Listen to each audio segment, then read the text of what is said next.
पत्रकार साथियों, ये भी कहना चाहता हूं कि अभी मैं केवल जमानत पर आया हूं और पिछले 4 दिन से मैं जिस तरह से स्टेटमेंट दे रहा हूं, जिस तरह से मैं खुले तौर पे बोल रहा हूं, मुझे कल इस तरह का मैसेज है, मुझे ऐसा लगता है कि शायद फिर से मुझे जेल डाल दिया जाएगा और शायद इस बार लंबा तावीज भर के लंबी जेल यात्रा मेरी करवाई जा सकती है। पर मुझे चिंता इस बात की नहीं है। मैं 8 महीने जेल में रहा। मेरे को छुड़ाने जो जाते थे, मैंने एक बार भी उनसे नहीं कहा कि मुझे छुड़ाओ। मैंने मेरे घर वालों से कहा, मेरे साथियों से कहा, नरेश मीणा को छुड़ाने के लिए किसी नेता के दरबार में, किसी व्यक्ति के दरबार में कहीं मांगने मत जाओ, भीख मत मंगाओ मेरे लिए। मैंने तो यहां तक कहा, मुझे कोर्ट में भी आप मेरी जमानत मत लगाओ, जब तक एक केस चलेगा, जब तक इस केस का फैसला आएगा, जब तक मुझे इस जेल में पड़े रहने दो। क्योंकि क्रांति जब भी आती है, क्रांति बलिदान मांगती है, क्रांति त्याग मांगती है। क्रांति ऐसे 8 महीने की जेल जाने से, डर जाने से नहीं आएगी। अगर ऐसे 8 महीने जेल जाने से क्रांति आ जाए तो नेल्सन मंडेला से वर्षों तक जेलों में रहा, कई महान पुरुष जेलों में रहे, वो क्रांति नहीं ला पाते।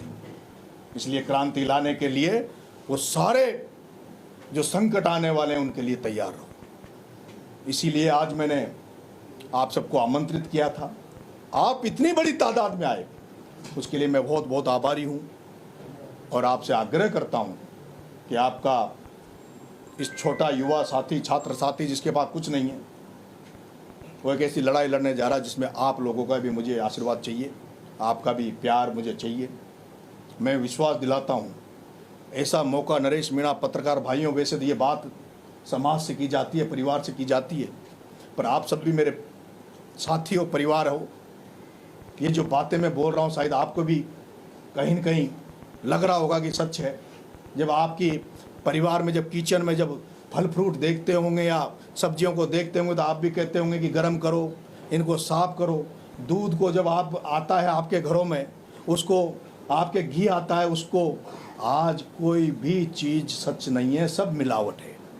ये दौर ही मिलावट का है, चाहे वो राजनीति हो, चाहे कोई सा भी क्षेत्र हो, ये मिलावट का दौर है और इस दौर को ख़त्म करने के लिए कोई न कोई क्रांति लानी पड़ेगी। एक बार हमें उम्मीद जगी थी, देश में उम्मीद जगी थी, जब अन्ना हजारे दिल्ली में जब धरना देकर बैठे थे, तब इस देश में एक उम्मीद जगी थी कि कुछ नया इस देश में होगा।